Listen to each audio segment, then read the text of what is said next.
Video को sound आवाज के बारे में हम इस चैप्टर में पढ़ने वाले हैं। अब आवाज के बारे में यार आप बहुत कुछ जानते भी हो और जो नहीं जानते वो हम इस चैप्टर में डिस्कस करेंगे। चलिए स्टार्ट करते हैं। How do you come to know that a period is over in your school? तुम्हें कैसे पता चलता है कि तुम्हारे स्कूल में कोई पीरियड खत्म हो जाता है? कैसे पता चलता है भाई? बेल बजती है पर तभी तो पता चलता है ना। You come to know easily that someone is at your door when he knocks और hear the sound of the doorbell. आपको तुरंत पता चल जाता है कि आपके घर के दरवाजे पर कोई खड़ा है। कैसे पता चलता है? जब वो या तो दरवाजे को खटखटाता है या डोरबेल बजाता है, तब जाकर हमें पता चल जाता है। हम डोरबेल की आवाज सुनते हैं तब हमें पता चलता है कि हाँ दरवाजे पर क्या है, कोई आया हुआ है। Most of the time you can make out that someone is approaching you by just hearing the foot steps. आप काफी समय क्या होता है ना, आपकी तरफ अगर कोई आ रहा है तो आपको तुरंत पता चल जाता है। कैसे पता चल जाता है? Just by hearing the foot steps. उसके कदमों की आवाज सुनकर आपको पता चल जाता है कि हाँ मेरी तरफ कोई आ रहा है। तो यहां पर देख पा रहे हो सारी चीजों में सिर्फ आवाज का गेम है भाई। आवाज सुनोगे तुरंत पता चल जाएगा कि हाँ कोई आया है दरवाजे पर, हाँ मेरी तरफ कोई आ रहा है। ये सब कैसे पता चलता है? ये सब पता चलता है आवाज को सुनकर। You might have played a game called hide and seek. In this game, a person is blindfolded and has to catch the remaining players. तुमने लुका छुपी का गेम खेला है? भाई खेला नहीं है तो देखा तो जरूर होगा ना। इस गेम में क्या होता है? A person is blind folded. एक इंसान के आंखों पर पट्टी बांध दी जाती है और उसे बाकी प्लेयर्स को पकड़ना होता है। अब आपने देखा होगा कि how is the blindfolded person able to guess which player is closest to her? तुमने कभी सोचा कि कैसे आंख में पट्टी बंधी है उसके बावजूद वो इंसान कैसे दूसरे प्लेयर्स को पकड़ लेता है? तो भाई ऐसे पकड़ता है कि उसके करीब जो भी प्लेयर होता है वो कुछ ना कुछ आवाज करता है, हिलने डुलने की आवाज करेगा। आवाज आती है तुरंत जिसके आंख में पट्टी होती है वो पकड़ लेता है और वहीं पर गेम खत्म हो जाता है। तो यहां पर देख रहे हो सब गेम किस चीज का है? आवाज का है। Sound plays an important role in our lives. It helps us to communicate with each other. जो आवाज होती है ना वो बहुत ही महत्वपूर्ण रोल प्ले करती है हमारी जिंदगी में। आवाज ना हो तो जिंदगी जो है भाई सूनी सूनी सी हो जाएगी।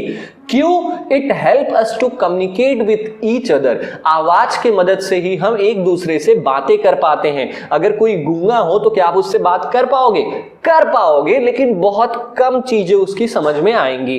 ठीक है। We hear a variety of sounds in our surrounding. हम अपनी डे टू डे लाइफ में ना अपने अगल बगल कई तरीके की आवाजें सुनते हैं। Make a list of sounds you here in your surrounding. आपको क्या करना है? आपको वो सारी आवाजों का लिस्ट बनाना है जो आप अपने अगल बगल सुनते हो। जैसे आपकी मम्मी पूजा करते टाइम बेल बजाती है तो आप उसको भी अपने लिस्ट में डाल लो। आपके पापा गेट खोलने के लिए हॉर्न बजाते हैं, आप उसको भी अपने लिस्ट में डाल लो। आप गाना सुनते हो तो वो भी तो एक आवाज है ना, आप उसको भी लिस्ट में डाल लो। तो ऐसी लिस्ट बनानी है और अगल बगल आपके वातावरण में जो जो आवाजें आप सुनते हो उसकी एक लिस्ट बनानी है। ठीक है। In the music room of your school you here the sounds produced by musical instruments like flute, tabla and harmonium. आप अपने स्कूल के म्यूजिक रूम में जाते हो, आप वहां पर कई प्रकार की आवाजें सुनते हो। आप वहां पर बांसुरी की आवाज सुनते हो, आप वहां पर तबला की आवाज सुनते हो, आप वहां पर हारमोनियम की आवाज सुनते हो। ये सब क्यों सुनाई देता है भाई?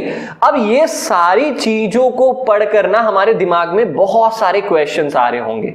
कैसे questions? How is sound produce?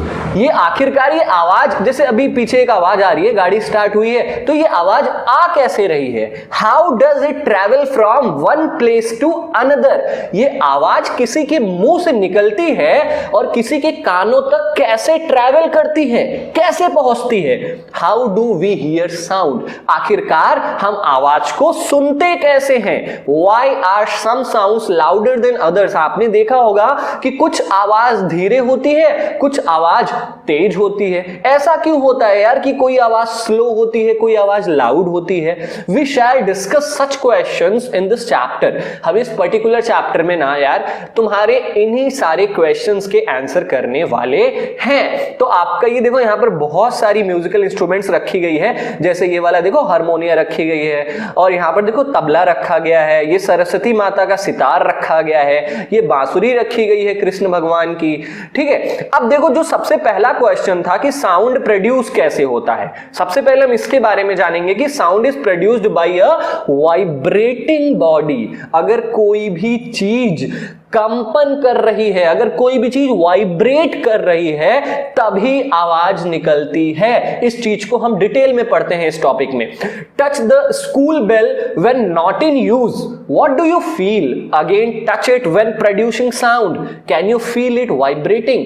आपसे कह रहा है कि आपका जो स्कूल बेल है, अभी तो स्कूल बंद है, जब स्कूल खुलेगा ना तो क्या करना, आप जब स्कूल बेल बज नहीं रहा होगा, जब स्कूल बेल ऐसे ही लटका होगा ना, तब उसको अपने फिंगर से टच करो। तुम्हें क्या महसूस होता है? भाई कुछ भी नहीं महसूस होगा। अब वो जब आवाज ही नहीं कर रहा है तो महसूस क्या होगा? हमें कुछ भी महसूस नहीं होगा। ठीक है, again touch it when producing sound, दोबारा उस बेल को टच करो जब उस बेल में से आवाज निकल रही हो। जो आपके पियून है ना आपके स्कूल के, जब उन्होंने बेल बजा लिया ना, तुरंत जाओ टच करो, तुम्हें कैसा महसूस होगा?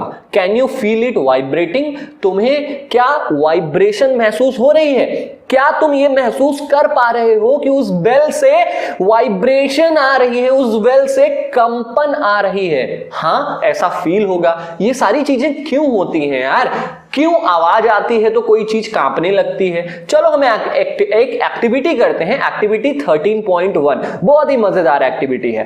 टेक अ मेटल प्लेट और a shallow pan, hang it at a convenient place in such a way that it does not touch any wall. आपको क्या करना है, एक ऐसे ही मेटल का प्लेट ले लेना है, जैसे इस बंदे ने लिया ना, ये कुकर लिया है, वैसे ही कुकर आप भी ले लो, और उसको एक ऐसी जगह टांग दो जिसके अगल बगल दीवार ना हो, अगल बगल दीवार ना हो, ऐसी जगह पर इस कुकर को टांग दो। अब क्या करना है आपको, now strike it with a stick, एक डंडा लो अपने हाथ में जैसे इस बंदे ने लिया है, और इससे पीटो, इस कुकर में पीटो। टच द प्लेट और pan gently with your finger, और जब आपने एक बार डंडे से मार लिया ना, तुरंत अपनी फिंगर लगा के देखो। Do you feel the vibrations? क्या तुम्हें कहीं कांपने की आवाज आती है? क्या कहीं तुम्हें कंपन फील होता है? हाँ, जैसे ही तुम स्टिक को मारोगे, इस स्टिक से आवाज निकलेगी, और जब ही आवाज निकल रही होगी ना, आप टच करोगे तो कांपने जैसी फीलिंग आएगी आपको, वाइब्रेशन जैसी फीलिंग आएगी। Again strike the plate with the stick and hold it tightly with your hands immediately after striking. आपको क्या करना है, एक बार फिर डंडे से मारना है इस कुकर पे। ठीक है, और जैसे ही आप मारो ना, जैसे ही आवाज आ रही हो, तुरंत इस कुकर को अपने हाथों से टाइटली पकड़ लो। क्या होगा? Do you still here the sound? क्या तुम्हें अब भी आवाज सुनाई देगी? नहीं, आवाज सुनाई देगी। क्यों? क्योंकि हमने अपने हाथों से जब टाइटली पकड़ लिया तो कांपने जैसी तो कोई चीज ही नहीं होगी, वाइब्रेशन तो होगी नहीं, और जब वाइब्रेशन नहीं होगी तो साउंड कहां से आएगा? Touch the plate after it stops producing sound, can you feel the vibrations now? क्या करो ना यार, जब इस कुकर में से आवाज ना निकल रही हो, तब इस कुकर को टच करो। क्या तुम्हें कोई आवाज फील हो रही है?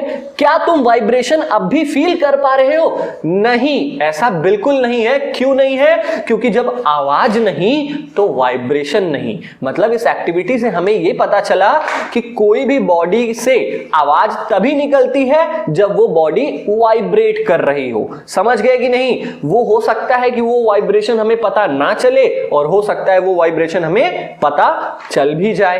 चलो नेक्स्ट एक्टिविटी है एक्टिविटी 13.2। इस एक्टिविटी में क्या करना है? ये एक्टिविटी बहुत सिंपल है। आपका जो पेंसिल बॉक्स है, जो ड्राइंग बॉक्स आप बोलते हो उसे, पेंसिल बॉक्स को लो और क्या करो, एक रबड़ लगा दो ऐसे लंबे लंबे में ना, इस पेंसिल बॉक्स के किनारे किनारे रबड़ लगा दो, और रबड़ के दोनों किनारों पर पेंसिल लगा दो। एक पेंसिल यहां पे और एक पेंसिल यहां पर। अब आपको क्या करना है, अपनी एक फिंगर से इस रबड़ को ऊपर की तरफ प्लग करना है। अब देखना क्या है तुम्हें, do you here any sound, जैसे तुम इस रबड़ को छोड़ते हो क्या कोई आवाज आती है? हाँ भाई आवाज तो आएगी ही। डज द बैंड वाइब्रेट, क्या ये जो रबड़ का बैंड है ये वाइब्रेट कर रहा है? हाँ, सिंपल सी बात है, इसमें से अगर आवाज आ रही है दैट मीन्स कि ये बैंड वाइब्रेट कर रहा है। मतलब इन दोनों एक्टिविटी से हमें क्या पता चलता है यार? इन दोनों एक्टिविटी से हमें एक ही चीज पता चलती है कि कोई बॉडी अगर वाइब्रेट कर रहा है तभी उसके अंदर से आवाज आएगी, बिना वाइब्रेशन के नो साउंड। तो नो वाइब्रेशन नो साउंड। ठीक है, आगे देखते हैं। As you learn in class 7th the to and fro और back and forth motion of an object is called vibration. तुमने क्लास 7th में पढ़ा है भाई, पढ़ा है, नहीं याद है, कोई बात नहीं, हम बताते हैं कि वाइब्रेशन क्या होता है। द टू एंड फ्रो, आगे और पीछे जो मोशन होता है किसी भी ऑब्जेक्ट का, इसी को हम वाइब्रेशन कहते हैं। कोई भी बॉडी अगर आगे पीछे कर रही है, अगर कोई भी बॉडी आगे आ रही है फिर पीछे जा रही है, फिर आगे आ रही है फिर पीछे जा रही है, दैट मीन्स हम कह सकते हैं कि वो बॉडी क्या कर रही है? वाइब्रेट कर रही है। समझ में आया? जैसे ये रबड़ देखो, आप ऊपर की तरफ खींच दो, नीचे आएगी, फिर ऊपर आएगी, फिर नीचे जाएगी, फिर ऊपर आएगी। तो इस मोशन को हम क्या कहते हैं? हम वाइब्रेशन कहते हैं। समझ में आया? चलो आगे पढ़ते हैं कि when a tightly stretched band is plucked it vibrates and produces sound. इस रबर बैंड को जब हम खींचेंगे ना ऊपर की तरफ और छोड़ देंगे तो ये क्या करेगा? ये वाइब्रेट करेगा और इसकी वाइब्रेशन की वजह से साउंड प्रोड्यूस होगा। When it stops vibrating, और जैसे ही कुछ देर बाद ये बैंड वाइब्रेट करना बंद कर देगा, it does not produce any sound। इस बैंड में से कोई भी आवाज नहीं आएगी। ठीक है, तो दो एक्टिविटी तो हमने कर ली। अब तीसरा एक्टिविटी हम करेंगे कि 13.3 टेक अ मेटल डिश। आपको क्या करना है? एक स्टील का बर्तन ले लो, थाली ले लो, प्लेट ले लो, कुछ भी ले लो, पोर वाटर इन इट, और क्या करो? उसमें पानी डाल दो। जैसे देखो इस बंदे ने पानी डाला है ना अपने थाली में। अब क्या करना है आपको? Now strike again strike the यहां पर क्या है कि strike it at its edge with a spoon. क्या करना है आपको? थाली के किनारे ना एक चम्मच से पीटना है। Do you here a sound? जैसे ही तुम उस चम्मच को उस थाली में पीटोगे तो क्या कोई आवाज आएगी? यस, साउंड आएगी, आवाज आएगी। Again strike the dish and then touch it. क्या करो ना यार, दोबारा उस बर्तन को पीटो उस चम्मच से और उसे टच करो। Can you feel the dish vibrating? क्या तुम्हें कोई वाइब्रेशन महसूस हो रहा है? बिल्कुल महसूस हो रहा है। क्यों? क्योंकि आवाज आएगी तो वाइब्रेशन है, आवाज है तो वाइब्रेशन है। समझ गए ना? आगे चलते हैं। Strike the dish again. अब क्या करो? तुमने जब फील कर लिया कि हाँ इसमें से वाइब्रेशन आ रहा है, दोबारा स्पून से मारो उस थाली पर। Look at the surface of water, और पानी की तरफ देखो। Do you see any waves there? क्या तुम किसी भी प्रकार की तरंग, किसी भी प्रकार की वेव देख पा रहे हो पानी में? हाँ, जब हम अपनी थाली को चम्मच से पीटेंगे ना तो जो थाली में रखा पानी है वो ऐसे गोला गोला सा वेव निकालेगा, ऐसे सर्कुलर तरंगे निकालेगा। Now hold the dish. अब क्या करो? तुरंत पीट के तुरंत उस थाली को पकड़ लो। What change do you observe on the surface of water? जैसे ही तुम स्पून को उस थाली में पीटते हो तो जो पानी का सतह है उसमें क्या चेंज आता है? तो हम क्या बोलेंगे? सर्कुलर वेव्स आर क्रिएटेड, मतलब गोलाकार तरंगे निकल रही हैं। Can you explain the change? क्या तुम इस चेंज को एक्सप्लेन कर सकते हो? हाँ, हमने एक्सप्लेन कर दिया भाई कि ये सर्कुलर मोशन में वेव्स निकल रही हैं। Is there a hint to connect sound with the vibration of a body? क्या आप इस एक्टिविटी से कुछ कनेक्ट कर सकते हो? क्या कनेक्ट किया हमने? हमने कनेक्ट किया भाई कि जब हमने थाली को पीटा, जब आवाज निकल रही है और जैसे ही हमने उसे टच किया तो वाइब्रेट भी कर रहा है। मतलब जब बॉडी वाइब्रेट करेगा तब उसमें से साउंड निकलेगी, जब वाइब्रेट नहीं करेगा तब उसमें से साउंड नहीं निकलेगी। तो ये तीनों एक्टिविटी जो इस पर्टिकुलर पेज में था, ये आपको यही बताने की कोशिश कर रहा है कि जब भी किसी बॉडी में वाइब्रेशन होगी तब वो बॉडी साउंड निकालेगा। मतलब अगर वाइब्रेशन नहीं है तो साउंड नहीं निकलेगी। समझ गए ना? हमारे गले में भी वाइब्रेशन होता है। बोलते टाइम अपने गले को पकड़ के देखो, क्या कोई कंपन महसूस हो रही है? वाइब्रेशन फील हो रहा है? हाँ, बिल्कुल फील हो रहा है। ठीक है, we see that a vibrating object produces sound. हमने अब तक ये देखा कि जो भी बॉडी वाइब्रेट करती है वो साउंड प्रोड्यूस करती है। In some cases the vibrations are easily visible to अस।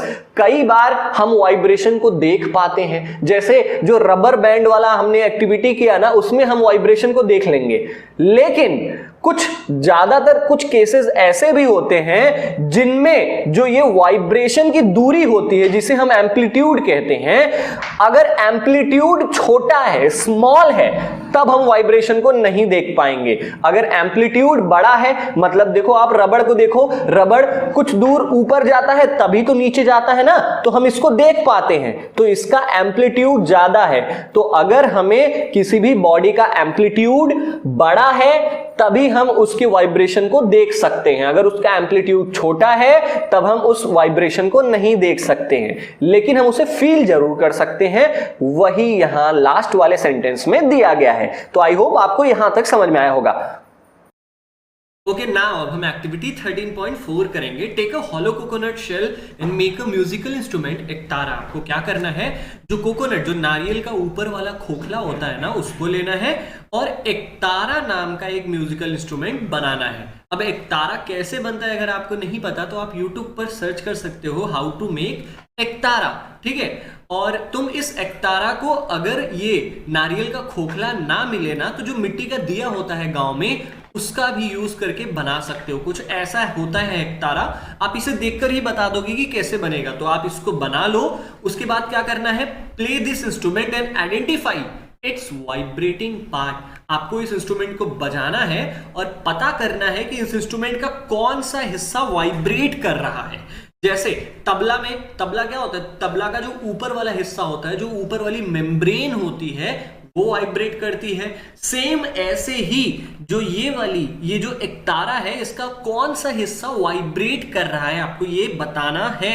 तो मैं आपको बता दूं यार, ये जो धागा लगा है, ये जो स्ट्रिंग है, ये इसमें देख रहे हो व्हाइट कलर का धागा लगा हुआ है, यही वाइब्रेट करता है। तो इस क्वेश्चन का आंसर क्या होगा, stressed string is it's vibrating part. ठीक है, चलो नेक्स्ट देखते हैं। यहां पर आपके लिए कुछ कहा गया है, make a list of familiar musical instrument and identified their vibrating parts. आप जिन जिन म्यूजिकल इंस्ट्रूमेंट्स को जानते हो, जैसे तबला हो गया, ढोलक हो गया, मंजीरा हो गया, आप इन सब इंस्ट्रूमेंट्स को एक लिस्ट बनाओ और क्या करना है, उनके वाइब्रेटिंग पार्ट्स को आइडेंटिफाई करना है। आपको बताना है कि उन इंस्ट्रूमेंट्स का कौन सा ऐसा पार्ट है जो वाइब्रेट कर रहा है।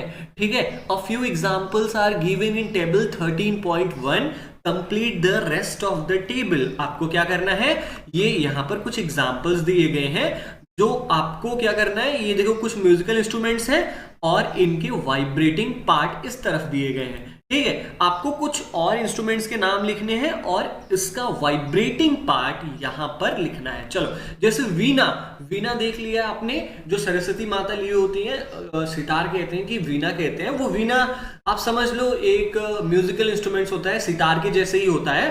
ठीक है, तो उसका कौन सा हिस्सा वाइब्रेट करता है, तो जो उसकी स्ट्रेस्ड स्ट्रिंग होती है, जो उसका धागा होता है, वही वाइब्रेट करता है। ठीक है, सेकंड क्वेश्चन, तबला, तबला का कौन सा हिस्सा ऐसा है जो वाइब्रेट करता है, तो जो तबला का ऊपर वाला जो परत होता है ना, वही स्ट्रेस्ड मेम्ब्रेन इसका वाइब्रेटिंग पार्ट होता है। ठीक है, फ्लूट, बांसुरी, बांसुरी में आप देखे होते हो होल्स होता है, जो जिस होल्स से एयर पास आउट होती है, वही होल वाइब्रेट करता है। ये करवाना यार बहुत ज्यादा सिंपल है। आप कोई भी म्यूजिकल इंस्ट्रूमेंट का नाम लिखो और आप अगर जानते हो तो ठीक है, नहीं तो यार बजा बजा कर देखो कि कौन सा हिस्सा उसका वाइब्रेट कर रहा है। अब आपका ये क्या है यार, सेल्फ वर्क है, आप इसे अपने से करना। ठीक है, now many of you might have seen the मंजीरा, जिसे हम क्रिम्बल्स भी कहते हैं। आप लोगों में से कई लोगों ने मंजीरा देखा होगा। गांव में। ये देख रहे हो, ये मजीरा है, दिस इज मजीरा। जो भजन होता है हमारे गांव में या जो मंदिरों पर गीत गाया जाता है उसमें मजीरा बजाया जाता है। घटम, आपने घटम देखा है कभी? ये है घटम, घटा जैसा है ना, ये घड़ा जैसा है, इसलिए इसका नाम घटम रखा गया है। वैसे घटम संस्कृत शब्द है, ठीक है, संस्कृत से लिया गया है ये जो शब्द है घटम। तो क्या आपने कभी घटम देखा है? हाँ देखा ही है यार, टीवी में ही देखा होगा आपने, आपने गांव में देखा होगा इसे। आपने कभी नूट देखा है? नूट भी कुछ ऐसा ही घटम के जैसा ही होता है। मड पॉट मतलब मिट्टी का ही ये बर्तन जैसा होता है जिसको ठोक या पीट कर बजाया जाता है। आपने कभी करतल देखा है? करतल, आप देख पा रहे हो ये फिगर, ये है करतल। करतल मतलब क्या होता है? कर मतलब हाथ, तल मतलब ताली। जो हाथ से ताली बजाई जाए या हाथ से जो ताली बजाने वाली आवाज है वो जिस भी इंस्ट्रूमेंट से निकले उन इंस्ट्रूमेंट्स को हम करतल कहते हैं। These instruments are commonly used in many parts of our country। ये जो सारे इंस्ट्रूमेंट्स हैं वो हमारे देश के अलग अलग हिस्से में यूज होते हैं। आप गांव के किसी भी मंदिर पे चले जाओ, भजन होता होगा वहां पर रामायण होता होगा, कुछ भी होता हो वहां पर ये घटम, मंजीरा और करतल ये सारी चीजें यूज होती है, ठीक है। लेकिन आप अपने फादर से पूछो, वो बता देंगे आपको। These instruments are commonly used in many parts of our country, हमने देख लिया। These musical instruments are simply beaten or जो ये म्यूजिकल इंस्ट्रूमेंट्स होते हैं जैसे घटम हो गया, मजीरा हो गया, नूट हो गया, करतल हो गया, इन इंस्ट्रूमेंट्स को ठोक कर या पीट कर बजाया जाता है। जैसे ये देख रहे हो घटम हाथों से बजा रहा है, ठीक है, और मजीरा भी दोनों हाथों से पकड़कर उसे पीटा जाता है। तो ये सारे ऐसे इंस्ट्रूमेंट्स हैं जिन्हें अपने हाथों से पकड़कर पीट कर या ठोक कर बजाया जाता है। अब आपके लिए एक क्वेश्चन है, जिस क्वेश्चन का जिक्र हमने स्टार्टिंग में किया था वही क्वेश्चन है ये। आपको इसी क्वेश्चन का आंसर कमेंट बॉक्स में कमेंट करना है। यार देखते हैं कि कितने लोग इस वीडियो को लास्ट तक देखते हैं, और जो देखेगा वो इस क्वेश्चन को तो जरूर कमेंट बॉक्स में मुझे कमेंट करके बताएगा कि और भी कई ऐसे इंस्ट्रूमेंट्स हैं जो ठोक कर या पीट कर बजाए जाते हैं। ऐसे इंस्ट्रूमेंट्स का आपको नाम लिखना है। ये मैंने रेड से कट आउट कर दिया है, इसका मतलब है कि यही क्वेश्चन है, ठीक है। आपको इसी का आंसर कमेंट बॉक्स में बताना है। चलो, you too can make a musical instrument. आप भी म्यूजिकल इंस्ट्रूमेंट, कोई भी बजने वाली इंस्ट्रूमेंट आप बना सकते हो। कैसे बना सकते हो? चलो आपको एक एक्टिविटी करके दिखाता हूं। एक्टिविटी 13.5। आपको क्या करना है इस एक्टिविटी में? टेक 6 to 8 बॉल्स और टम्बलर्स। आपको क्या लेना है? ग्लास लेना है। 6 ले लो, 7 ले लो या 8 ले लो, 8 ग्लास ले लो। उसके बाद क्या करना है? Fill them with water up to different levels increasing gradually from one end to other. ये बहुत इंपॉर्टेंट है। आपको क्या करना है, किस तरीके से इसमें पानी डालनी है? जो पहला वाला ग्लास हो उसमें थोड़ा ज्यादा पानी हो, दूसरे वाले ग्लास में पहले वाले से कम हो, तीसरे में इन दोनों से कम हो, ऐसे ऐसे कम होता जाए, ठीक है। और एक ऐसा ग्लास हो जिसमें पानी सबसे कम हो, इसमें सबसे ज्यादा है, इसमें सबसे कम है, ऐसे पानी आपको डाल देना है इन ग्लास में। आपको और क्या करना है? Now take a pencil and strike the bowls gently. ये जो ग्लास है ना, इन 8 ग्लासों को अपनी स्टिक से, एक कोई भी पेंसिल ले लो, कोई स्टिक ले लो, उससे पीटना स्टार्ट करो। कैसे पीटोगे? एक बार इस पे, फिर एक बार इस पे, फिर एक बार इस पे, फिर एक बार इस पे, फिर एक बार इस पे, ऐसे ऐसे ऐसे पीटते जाओ। इससे क्या होगा? देखो, strike all of them in succession. जो मैंने आपको बताया, एक एक करके स्टिक, ये जो पेंसिल लिए हो ना, वो सब पर, सभी ग्लास पर एक एक करके पीटो। क्या होगा? You will hear pleasant sound. तुम एक बहुत ही सुरीली मधुर सी आवाज सुनोगे। दिस इज योर जल तरंग। बधाई हो, आपने म्यूजिकल इंस्ट्रूमेंट बना लिया और इस म्यूजिकल इंस्ट्रूमेंट का नाम है जल तरंग, ठीक है। चलो, तो आप जल तरंग जरूर बनाना अपने घर पर और उसे बजाना। हो सके तो वीडियो शेयर करना मुझे इंस्टाग्राम पर पांडेप्रेम47, ठीक है। चलो आगे चलते हैं। When we pluck the string of an instrument like the sitar, the sound that we hear is not only that of the string. अब आपको यहां पर एक बहुत ही दिलचस्प चीज बताई जा रही है। क्या है? आप देखो, क्या करो ना, एक कोई भी म्यूजिकल इंस्ट्रूमेंट ले लो, जैसे सितार हो गया, ठीक है, जिसमें स्ट्रिंग लगी होती है, जिसमें धागे लगे होते हैं, केवल वही म्यूजिकल इंस्ट्रूमेंट लो। जैसे सितार हो गया, गिटार हो गया, हमारा वीणा हो गया, ठीक है। तो जैसे सितार हमने ले लिया, तो the sound that we hear is not only that of the string. जो सितार से आवाज निकलती है वो आवाज केवल सितार के धागे की आवाज नहीं होती है, बल्कि उस स्ट्रिंग के वाइब्रेशन से पूरा सितार वाइब्रेट करने लगता है, इसलिए the whole instrument is force to vibrate, पूरा सितार एक साथ बजने लगता है, केवल धागा बजता नहीं है। And it is the sound of the vibration of the instrument that we hear, और सितार से जो आवाज निकल कर आती है वो आवाज केवल स्ट्रिंग, केवल धागे की आवाज नहीं होती है, बल्कि पूरे सितार के बॉडी की आवाज होती है। समझ में आया? Similarly when we strike the membrane of a mridangam, mridangam मतलब गांव में ढोलक बोलते हैं जिसे, अगर आपने मृदंगम देखा है ना, तो जब मृदंगम के दोनों तरफ अपने दोनों हाथों से हम पीटते हैं, the sound we hear is not only that of the membrane, जो हम आवाज सुनते हैं ना ढोलक की, वो आवाज केवल उस परत की नहीं होती जिस पर हम अपने दोनों हाथों से ठोकते हैं, बल्कि उस मेम्ब्रेन के वाइब्रेशन से पूरा ढोलक वाइब्रेट करने लगता है और हम पूरे बॉडी की आवाज सुनते हैं। ठीक है, आपने कभी भी मेम्ब्रेन या कभी भी किसी भी इंस्ट्रूमेंट के धागे की आवाज नहीं सुनी होगी, बल्कि पूरी उसके बॉडी की आवाज सुनी होगी। तो है ना इंटरेस्टिंग। चलो अब यहां पर ये लड़की है, ये टकले की गर्लफ्रेंड है ना, जो हमने पढ़ा था लास्ट पार्ट में, when we speak does any part of our body vibrate, ये पूछ रही है कि जब हम बोलते हैं तो हमारे शरीर का कोई हिस्सा, कोई पार्ट वाइब्रेट करता है। हाँ यार, मैंने तुम्हें पहले ही बताया, अपने गले को पकड़ के देखो, होता है ना कि वाइब्रेशन जैसा फील होता है। ओके, तो आई होप आपको ये वीडियो पसंद आया होगा यार, और अगर वीडियो पसंद आया तो वीडियो को लाइक जरूर करना। मिलते हैं अपने नेक्स्ट वीडियो में, तब तक के लिए जय हिंद।